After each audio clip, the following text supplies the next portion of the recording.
You are now watching Believe. Do you believe? LG, I got a question for you here to start things off. That something's been weighing on my mind ever since a conversation we had a couple of weeks ago about how the Patriots usually take a couple of weeks to kind of find themselves, find their footing a little bit. Bill talked about it earlier this week as well, where saying, you don't really know what kind of team you have until you're like a month or so into the season. I wonder if that this team is going to be different for a couple of reasons. First of all, those teams in the past, you guys could, win some of those fluky games in the early going because you had Tom and you had a lot of talent on the offensive side of the ball, defensive side of the ball too, but it was a different deal. Right. Given the fact that there are also more winnable games, and I'll put my quote fingers up when I say that, more winnable games in the first half of the year as opposed to the second half of the year, at least on the surface. Do you think Bill's going to change his approach at all when it comes to this season? I think his success speaks for itself. There's been plenty of times. There's been a bunch of times where he's ended up with teams that are a lot less talented, weapons-wise, offensively, and he always figures out a way to do it. Mm-hmm. One approach that I say that I feel like they should change, being that 12 is gone, Mac Jones isn't that yet.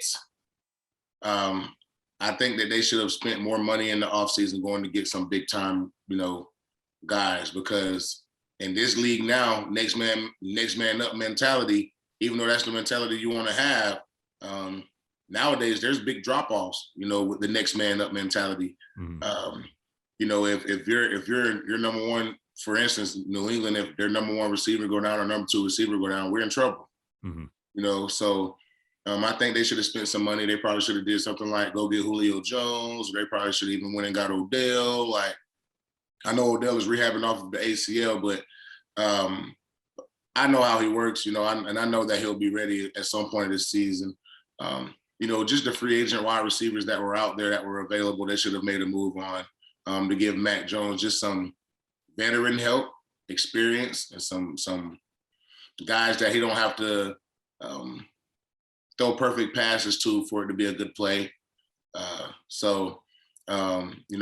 the past, like you said, we had weapons offensively to where we didn't have to have Tom for those 4 games to win, 3 of them? Mm-hmm. We didn't have to have, sometimes we can lean heavily on our run game. We had big time playmakers in the backfield with me, James, Brandon, and Dion. And even other times with Shane and Ridley. We always had those weapons. And I think they're just a little bit short of that now, even though they added Devontae Parker. I think they're just a little short on that now. So I think right now, if they're not comfortable, they have to have a sense of urgency. We know Bill's defensive philosophy. It's an approach as old as time itself. Do everything you can to take away the number one offensive option with the understanding that, look, things are going to come up between, now in the game and within the flow of the game, things are going to change. Right. If you're game planning right now, how do you approach the Dolphins? Do you prioritize Tyreek Hill? Is it Jaylen Waddle? What's your focus? I think you got to prioritize Tyreek. He's probably, I take that back. He definitely is probably the most explosive player in the NFL. What he lacks in size, he lacks in, ability, aggressiveness. For him to be his size, he gets a lot of 50-50 balls. He catches a lot of them. And obviously his speed is just, second to none. I think Bill is always going to say, stop the run and run the ball. Raheem Mostert is a very explosive playmaker too. If you let him outside, nobody on any team is going to catch him. But I still think you prioritize Tyreek. He is a home run hitter. Every single time every chance that he gets to get the ball, he's a potential home run hitter. So you got to focus. You got to put your focus in everything on Tyreek, or pressuring Tua. Mm-hmm. That could be your other focus. If you pressure Tua, he's not going to be able to get this. He won't get the deep ball. He won't have a chance to settle down in the pocket, and because he's a really good quarterback in my eyes. I know a lot of people don't like him, but he's a good quarterback in my eyes. Don't give him time to settle down and just be aggressive when it comes to defense and have an attacking defense. That's another way that you can try to utilize, or you could try to minimize Tyreek Hill's presence in the game.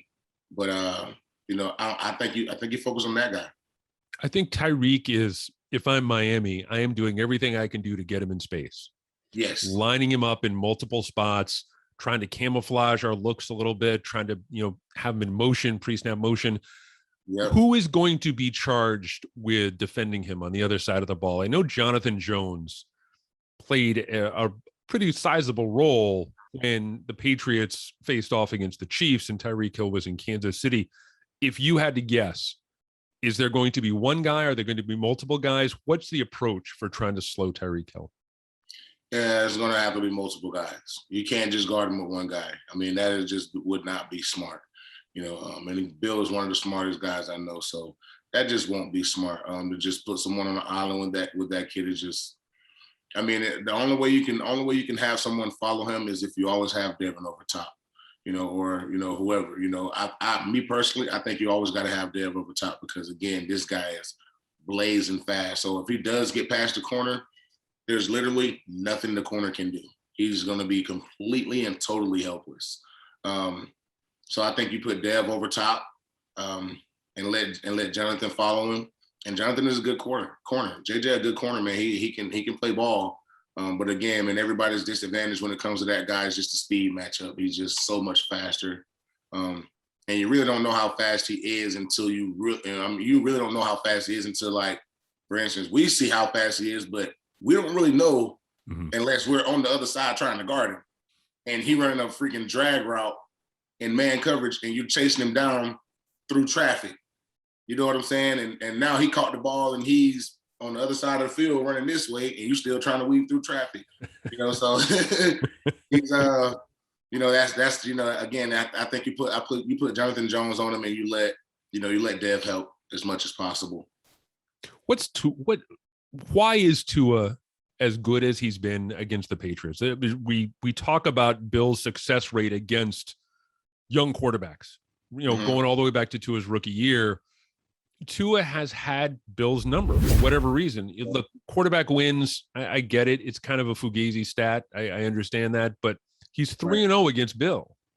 Never lost against the Bill Belichick defense, which I think really stands out for me. That and the fact that he's a lefty too, which I think is a little bit odd, and that may play a role in it. And I know we've talked about that before, but what for you stands out the most about Tua and why he's been able to have such success against the Patriots? I think the fact that they get to play multiple times a year. I'm pretty sure Miami still has a couple of New England coaches, at least one. Again,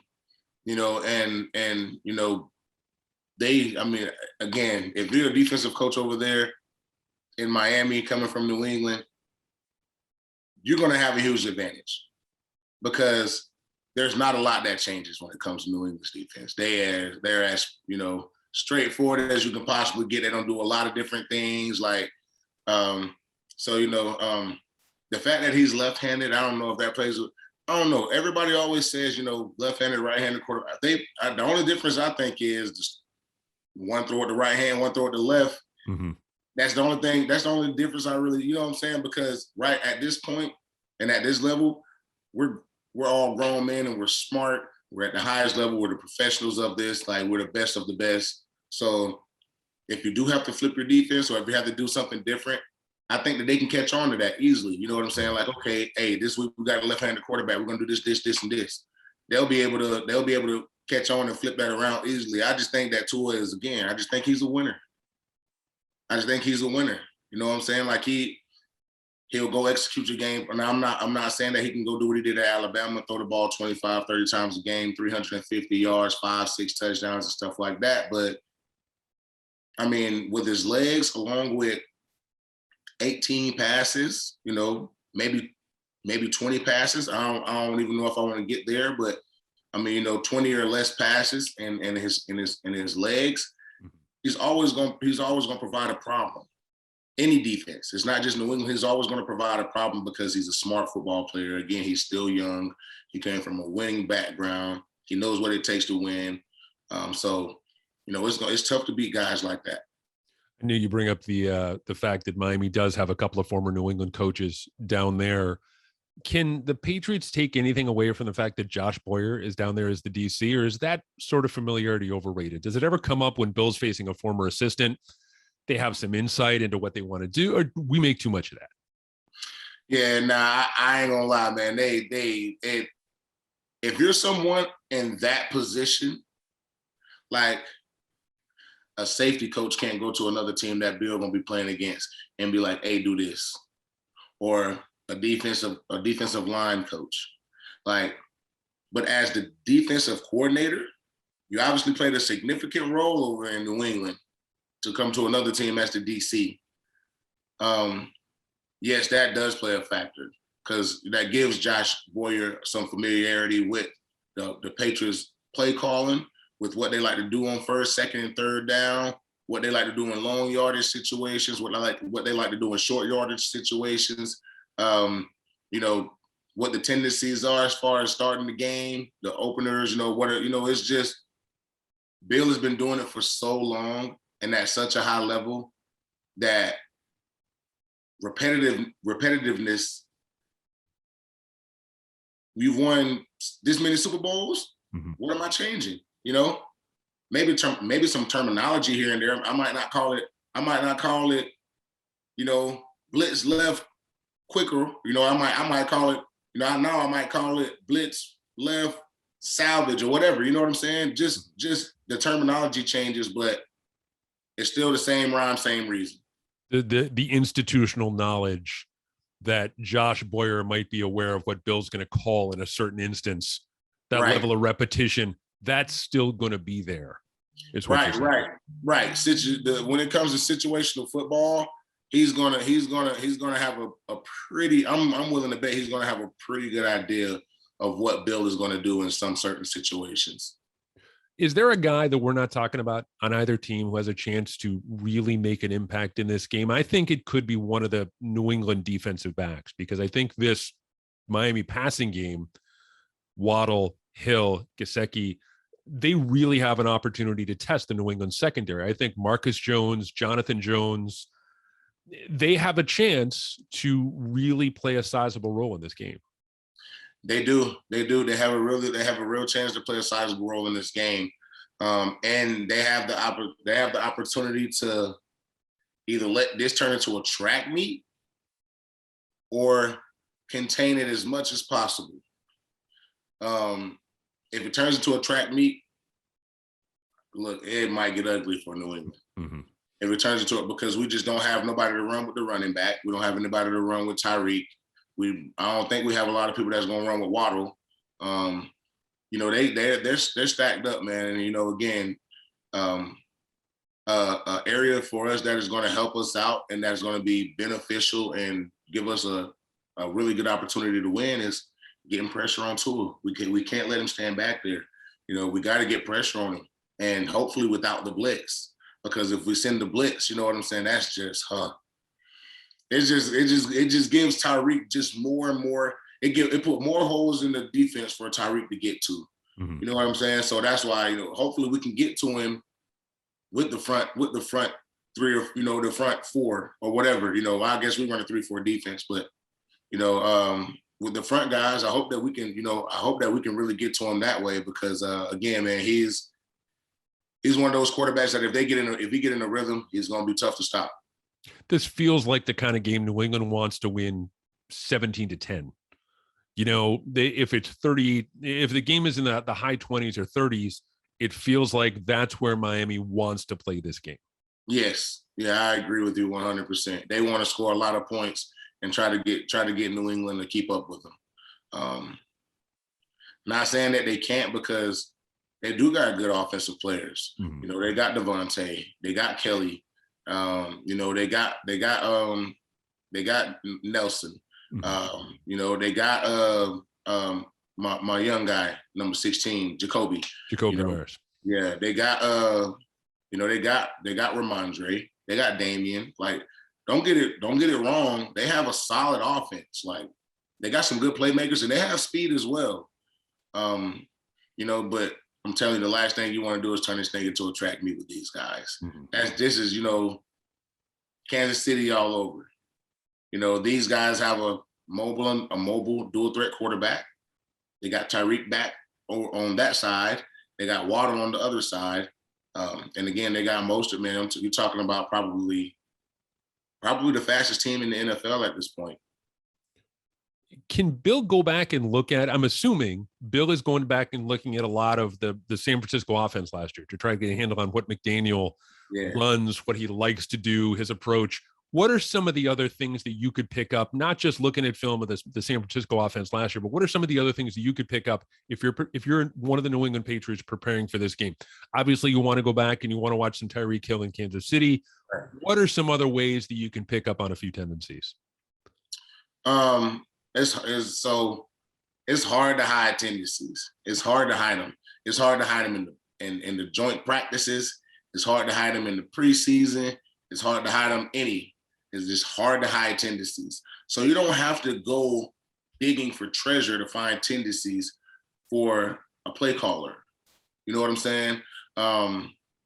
Whatever he brought, you know, this 3 or 4 games during the preseason, he probably didn't show you everything, but the tendencies he did show. Okay, he's going to run it on first and second down. Okay, he's going to run it on first and play action on second. He might drop back on first down and run on second. You know what I'm saying? Those don't get, because that's just so repetitive as a play caller. It's so repetitive.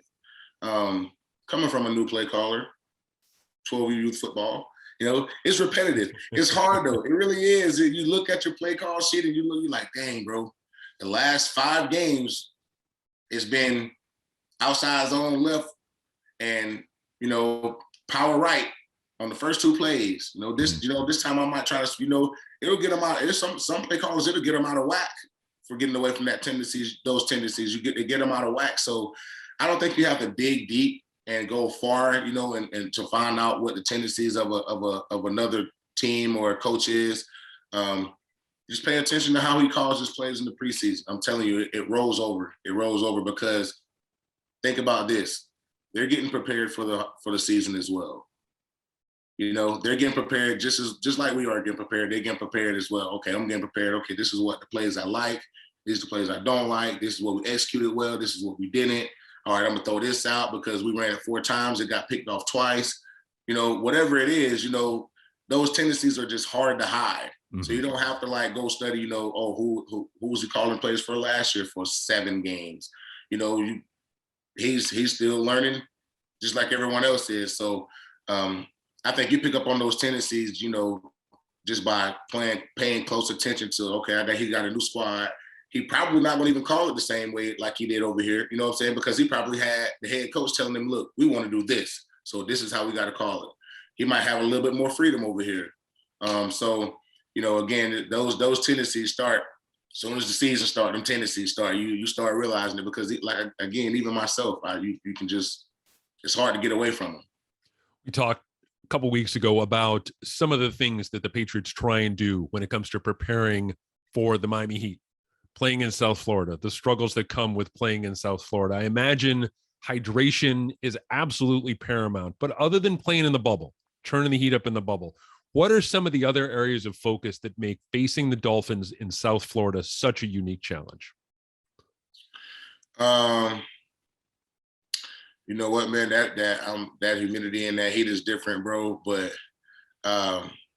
you know, just the elements of being down there. You go down there on a Friday, you know, so and I mean, obviously you have curfew and stuff, but I mean, you got good food out there. You got the beach, you got the clubs, you got everything out there that you know what I'm saying? Everything out there is totally opposite than New England. Mm-hmm. You know what I'm saying? Like, you got your partying all night. You know, a lot of people probably have a lot of friends out there. So all of those elements, along with having to be focused for a game on Sunday, could be, catastrophic. It's because one thing that we always did is we always went to go find some food. Mm-hmm. When we get there, we take a shower, we go to meetings, and we found us some food first. And I'm telling you, anytime we leave that hotel, is an opportunity for disaster. I'm gonna just say that. Anytime that you leave that hotel is an opportunity for disaster. Well, hold on. Well, tell me about that. When you say it's an opportunity for disaster, expand on that just a little bit. So, you hear about all the things that happen in Florida, whether it's, people on drugs doing crazy things, somebody that's probably throwing a party that you're really close with or that hey, bro, I hear y'all up in town this weekend, bro. Y'all want to play till Sunday. It's Friday. Come kick it. Or, and the list goes on because, guys, obviously, club promoters, hey, man, pull up to the club, man. You can leave by 11, Mm-hmm. knowing that guys probably won't leave by 11 o'clock. It's so many factors. Look at you got the infamous strip clubs all over the place. Mm-hmm. It's just the opportunities of doing everything besides focus on football are there. So these are the sorts of distractions that you might not necessarily find in Minnesota, right? City. It's Miami is a unique animal in that aspect that there's a lot of other stuff that, like you said, it's a potential for disaster when you leave the hotel. Yeah, but immediately, you got people. You just have just the most crazy random things happen in Miami. And again, you have the opportunity to do all these things. And some guys might be like, okay, well, it's only 9:30. I'll go to the club. I'll go to the strip club for an hour and then make it back by 11. Mm-hmm. Okay. And it sounds good, but when 10:30 in theory, right? Hey, you can talk to yourself and say, okay, this makes sense. Yeah, justify it how you want. It sounds Mm-hmm. good. But when 10:30 come around and you call that Uber and they say that Uber takes 15 minutes to get there, and then you're 20 minutes from the hotel, and now you Uber there, and now you got to drive 20 minutes to the hotel, and you have the sickest feeling in the world. It hasn't happened to me, but I know guys that it has happened to, and you have to. I know they call like, hey, bro, they on your floor? They on what floor they on? Are they checking right now? Have they came out yet? Hey, bro, hey, go talk to them for a minute before they get to my floor so I can hurry up and get there. You know what I'm saying? Because look, again, you can justify it all you want. It sounds good, but it's never a good idea to do anything when you go to Miami besides go get food and go back to the hotel. Stay in the hotel. Stay in the hotel. Keep your focus. I do like the fact that, and having been to Miami a couple times over the course of my life, there are some unique distractions in Miami that you don't necessarily pick up on, like we said, in Kansas City or Minnesota or some other place like that. I'm curious about this and the fact that they went down early. Tell me from a practical, just straight logistical perspective, what a road trip for the Patriots is like. Walk me through the process from leaving Foxborough to kickoff. And I also want to know, do the Patriots do anything different compared to some of the other teams you played for in the day or two leading up to the game? I wouldn't say that they do too much different. I think most teams are pretty generic when it comes to leading up to the game. Making sure that you eat right, making sure that you're very well hydrated, making sure that you're locked in on what you need to be locked in on. That's all pretty generic when it comes to maybe I guess traveling and stuff like that. Whenever you're going to go to an away game or something like that, that's all pretty generic. I would say, there's not really a huge difference. I would say for New England though, Bill has that little meeting with his captains. I ain't been able to be in one of those, but he has those little meetings with his captains and stuff before we take off. I don't see a lot of guys do that until they probably do it earlier in the week. But Bill usually does that with the guys. I'm trying to think of something different, like totally different that we do, but it doesn't Nothing really rings a bell on how, unless you're going far, Mm-hmm. Miami, something like a 2-day place, or San Diego, or well, I guess it ain't no San Diego team anymore, but when I was playing, it was. Mm-hmm. Places like that, they're really big on hydrating. You know what I'm saying? They got to make sure that you stay hydrated. You are going to be on a plane all day. Coming straight out from like a walkthrough type practice on Friday. So, I would say they would probably have to stay. That's big on them, is to stay hydrated as much as possible. Well, walk me through a road trip. And just like I said, just from a logistical perspective. The day that we leave. Yeah, from when you leave to kickoff to coming back, kind of let me know how it all works. So are we going to like Miami? Let's say you're going. Let's use it this week. Let's say you're going to Miami. Okay, so Friday you're going to. So Monday off day, Tuesday or Monday come back and run. Tuesday off, Wednesday normal run, like more of a, I guess it's gonna be a run game day because I'm always dead tired on Wednesdays. Thursday more like a third down day, and Friday would be like a walk through, going more so over special teams, situational stuff. Mm-hmm. Hey, it's 3rd and 4, such and such, come out, run the play, got the first down. Oh, we ain't get the first punt it, whatever. Things like that. We work a lot on situational football. Then we come in, we take showers and get dressed.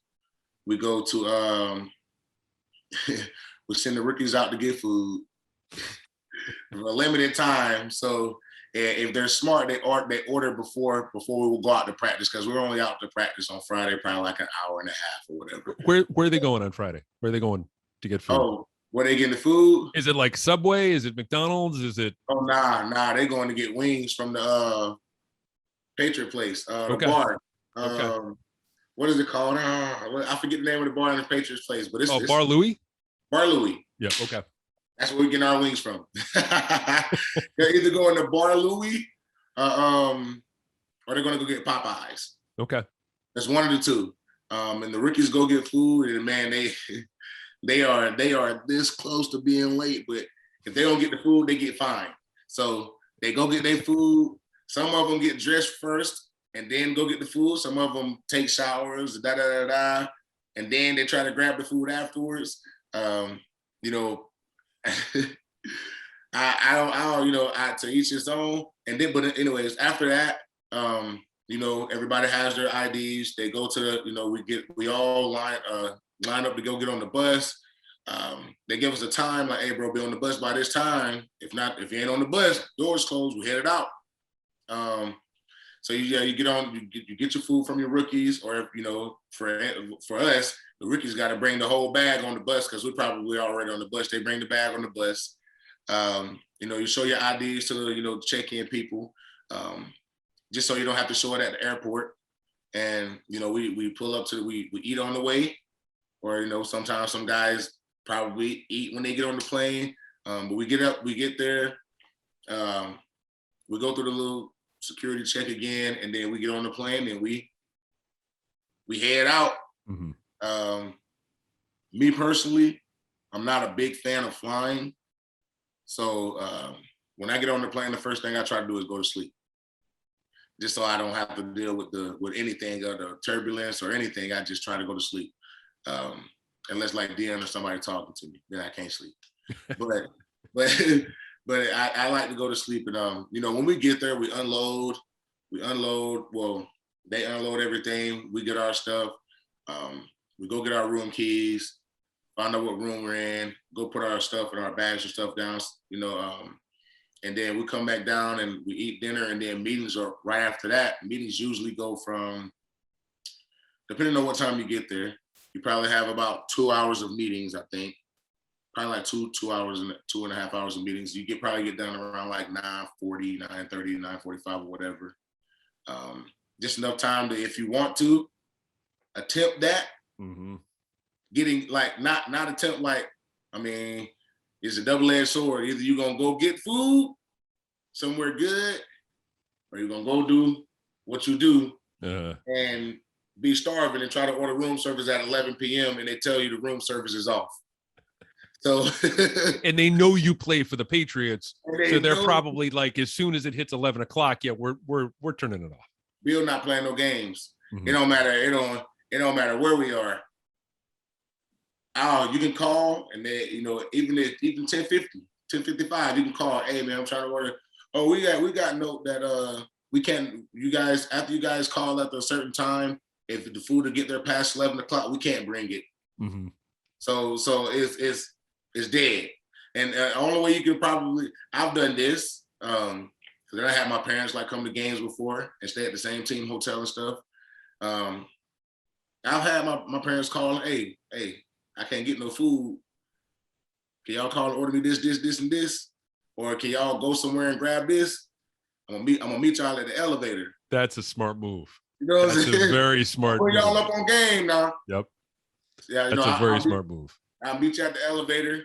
You ain't getting off because no one is allowed on our floors. So you can fly, you can go up and down all you want, but you can't get off on our floor. So I'll be like, hey, when you get to my floor, let me know. I'm gonna walk out the room, I'm gonna grab the bag, and I'm gonna run back. Hopefully the security dude ain't hopefully he ain't gonna tell on me, So yeah, that's a traveling day for us. That's how it is. It's not too overwhelming. I have one more question here before we start to wrap up. Are the rookies responsible? Like, if I'm a veteran running back, do I lean on the rookie running backs, or is it just all of the rookies go out to Bar Louie together and get just 200 wings and just bring it back? Oh, nah. Your rookie is specifically for your group. Okay. So if it's a rookie running back, he only getting stuff for the running backs. Okay. Unless me or James or Dion or B or somebody was like, if somebody was like, if Dev or maybe Big V, maybe one of the offensive linemen, they might want Popeyes where the rest of the O-line wanted Bar Louie. Mm-hmm. You know what I'm saying? We might have got Popeyes. They might be like, hey, LG, hey man, tell such and such to grab me Popeyes too, because I don't want Bar Louie this week. I'm gonna be like, hey, think I ain't gonna get you right? I got you. You think I ain't gonna say yes to you? I'm gonna say yes to you, my guy. Hey, all our rookie up, hey man, you need to order this right here on the side, man. Hey, and it better come right. Or else you're gonna have to give him your food and you're gonna eat it or whatever, just and but yeah, man, that's it's group, it's position specific usually. Okay. And then last question for me before we wrap up. Has anyone ever missed? I'm assuming someone has missed the bus to the airport. If anyone, what's that like when a guy misses the bus to the airport? They shall remain nameless, but they know who I'm talking about. If you miss the bus to the airport, hopefully you got a really fast car to get there. Even though you're still going to get fined and get in trouble for missing the bus. Yeah. But I'm gonna tell you, it starts off a string. It starts off a string of horrific events for you. If you miss the bus and you don't make it to the airport in time, you get left on the plane. Like we'll take off, and now you got to buy your own plane ticket to the game, and you got to fly commercial. So you're gonna miss the bus. You're gonna book your own flight, and it's gonna be commercial. I mean, unless you're Brady or somebody, but still you gotta wait probably a couple hours to get the PJ. But you book your next flight, and then you're at the airport. You're at the airport with everybody, and they know who you are. They know exactly who you're flying out of Boston, and they know exactly who you are. Hey, why you ain't get on the team plane? Why you flying by yourself? What? You're on our flight? So it's it starts a string of very, very unfortunate and probably very uncomfortable and awkward events. Give me one name. Give me one name before we wrap up today. Give me one guy who maybe didn't have to go through all that, but maybe, like you said, had a fast car, caught up with you guys at the airport. One guy who was left behind. when you were playing in New England? I don't. Oh, in New England, I don't think nobody ever got left behind in New England because they were so scared that Bill was going to. Yeah, there. I don't remember. I remember a couple times getting late to the bus, but we didn't leave them.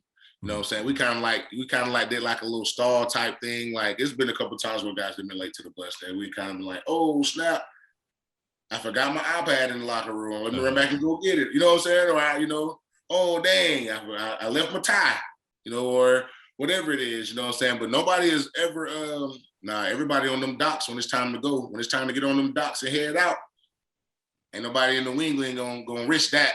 But I have been somewhere where someone has been left and had to book their own flight. Yeah. That's got to be the worst. That's got to be the worst feeling. I can't even imagine. It's got to be the worst. Seeing the bus pull away. You're not on the plane. Oh, seeing the plane take off. Yes, everyone knows you're not on the plane. And when you get there, when the first person see you, everybody gonna be like, bruh, you missed the plane, dog. Oh, that's your ass. Oh, they gonna be on you. Well, what that fine looking like? You know what I'm saying? Like, and then to this one person that is missing, it's like, bro, this ain't funny. Like, it's like, bro, this is not funny, bro. Like, I'm about to cry right now. It's a grown man. I'm about to cry right now. So, yeah, man. Yeah, that sucks, because when I there was no way to lie. There was no way to I felt horrible. There was no way to lie and be like, oh snap, coach, you're here in the back this time, because we all sit in. We don't have no assigned seats, but people sit in the same seat most of the time. Every time, you probably sit in the same seat, sitting with the same person every time. So damn, yeah, I was sick. My dog, the dude that I sat with, was out of there. Like, damn, bro. Yeah, that sucks. Hey, how the Gators doing? Man, they're good, man. You talking about my college Gators? Your Gators. Your Gators. Gators.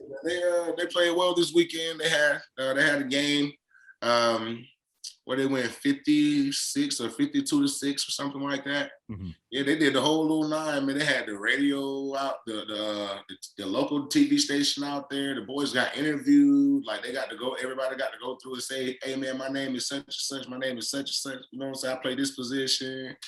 He talked to him like it was, hey, man, I seen you had a diving catch, in the first half, LeGarrette Jr. Hey, I seen you throw a touchdown, deep ball down the sideline. How did you feel? What did you see? You know what I'm saying? They was all like, I just seen that he was open and I threw it. It was like, bro, that is not what we teach you at practice, bro.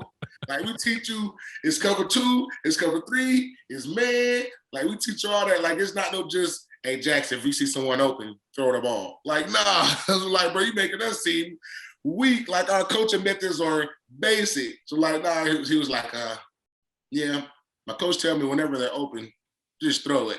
I was like, oh, my gosh, bro. That's how you going to put me out there? You ain't going to say I teach you nothing? They asked LBO, man, how did you feel when you caught that deep ball? He was like, oh, the corner was outside. I know I could run inside and beat him. So I'm like, bro, but you got a hitch convert. Like, you either going to run a hitch or you're going to run a goal. So what made you run the goal? You know what I'm saying? I'm like, bro, that's all you going to say? So I'm like, oh my gosh. They sound a lot like you guys used to sound in the locker room. Just give the straight answer. Right. Nothing too fancy, nothing too crazy. Just give a straight answer. Don't give the reporters anything. Don't give the media anything. Don't give them nothing. And you know what they did do that I was proud of? I told them after the interviews and stuff was over, I brought them up and I was like, hey, fellas, I know y'all 2-0. I know y'all done, play some good teams. Came out on the other side. Y'all are tough. Y'all are a good team. Please stay humble. Stay humble. Don't walk around here thinking you don't stink. Don't walk around here thinking that y'all have arrived yet, because the only opportunity that y'all have given you guys, the opportunity that y'all are giving yourselves is now we can go 2-8. Mm-hmm. That's the only thing that's guaranteed. You done guaranteed 2 wins, but you ain't guaranteed the last 8. So I always approach it the same way. Don't get complacent. Stay humble. And stay hungry. If y'all want to win championships, that's what it takes. So Good advice for the 2022 Patriots, too, as we start to kick off the new season. New England, Miami, Sunday at 1. We're going to have something to talk about next week. We're going to be able to look back at that game and then look ahead to one of your old teams, the Patriots and the Steelers, in week 2. So this has been great. As always, look forward to talking to you again very, very soon. Take care, LG, and we'll catch up again next week. Yes, sir, man. I appreciate it, Chris. Always a pleasure, and let's go Pats Nation.